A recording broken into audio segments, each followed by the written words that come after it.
highest rated or random or most popular. And if I like a set of swatches, I can go ahead and select them, and I can click this Add Selected Swatches to my own palette.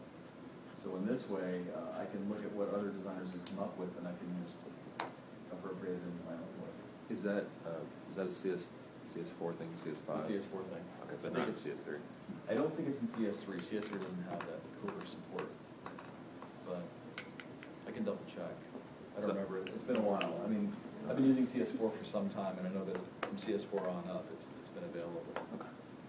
Let me show you some Photoshop stuff that took me 10 years to discover that will hopefully, by showing it to you, you won't have to go through the same aggravation that I did. The first one is that when you're using the type tool, you get previews that, like, I've got big previews. How do I get those big previews? Because normally it's like super tiny, right? When you're pulling down the font menu, and especially if you've got great eyes like I do, it's very difficult to go ahead and see what some of these fonts look like. To get it to look this large, what you do is you go to Photoshop Preferences, Type, and if you choose Font Preview Size Huge, you get that size. Normally it's set to medium. And if I click medium, you can see that the font size is super tiny. You can barely make anything out. And I suffered a lot of undue eye strain just by trying to find the right font, and I discovered this by complete accident. Once I found out that, I was like a very happy camper. I was like, wow, I can see these things again. Other Photoshop settings too that you should take advantage of, if you go to Edit Keyboard Shortcuts, you can actually assign your own keyboard shortcuts for commonly used tasks. One of the things that I like to do if I've got something that I've colored is to do the color halftone effect. And if you look at your filter menu here, let's go to Pixelate, color halftone. Right now it doesn't have a keyboard shortcut, but I can assign one. Let's just do Option F6. 7. So if I use that as my keyboard shortcut, it'll automatically apply a color halftone. It's a really good way to work. You want to think about what you do on a regular basis and start assigning keyboard shortcuts. Now with CS5, for those of you that are lucky enough to have that, there's even an option where you can go ahead and, if you don't use particular commands, you can actually have Photoshop CS5 hide the commands that you don't use. So you can really streamline the interface to where you see only what you want to see.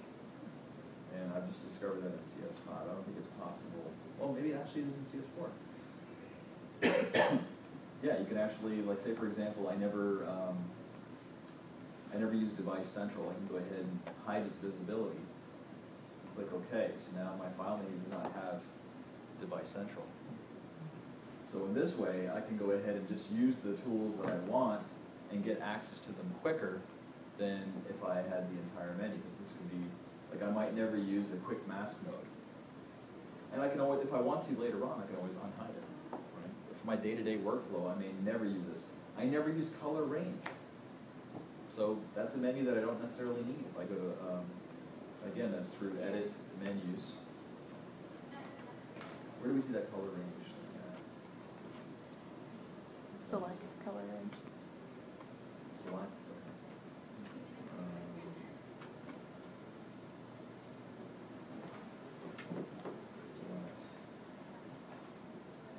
Range. I don't need refine edge.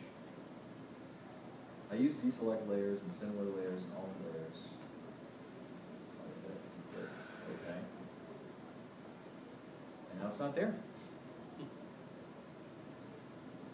Anything that you can do in Photoshop to make yourself work smarter is a good thing. It means less time that you have to look for it. What you may not be aware of is that if you go to the menus option, you can actually color code your menus too, just to make it easier to find what you're looking for.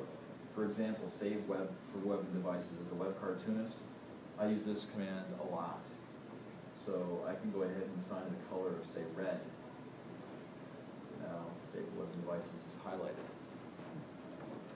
So I can easily access those menus, and I can quickly find it in a very visual sort of way.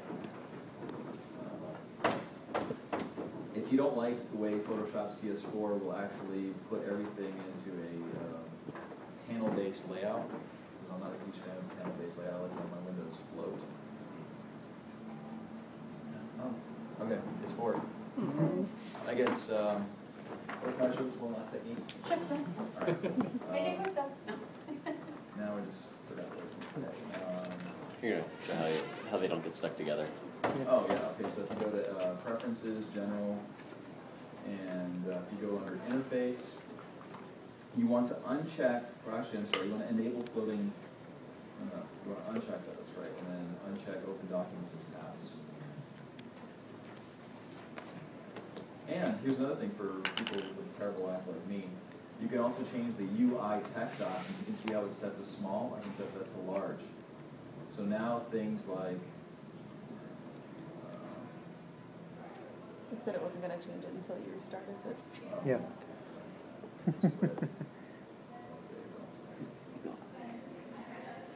You used multiply? What did you use that for? What?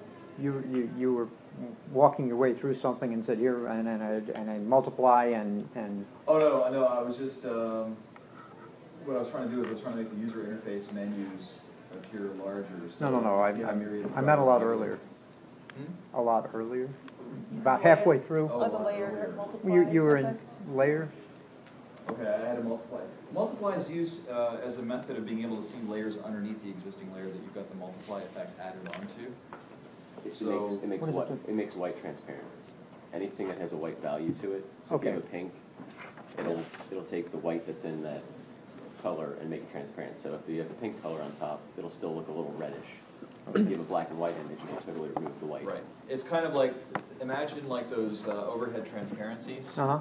And you've got one that's green, blue, and red, and you're stacking all three of them on top of each other. Mhm. You'll still be able to see some of the red through that green transparency that's on the very top. Of course, its color is going to be slightly changed. Okay.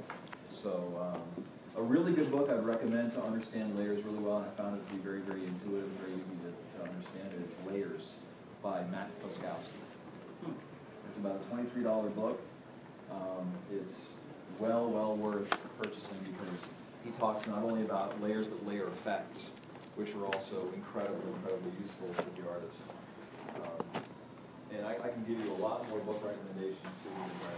One of the things that I like to do is to read and buy books that help me with my workflow. So if you would like that, stop by my table. My table's actually downstairs on the uncool side. So you can find me there, and I'll be happy to chat it up with you.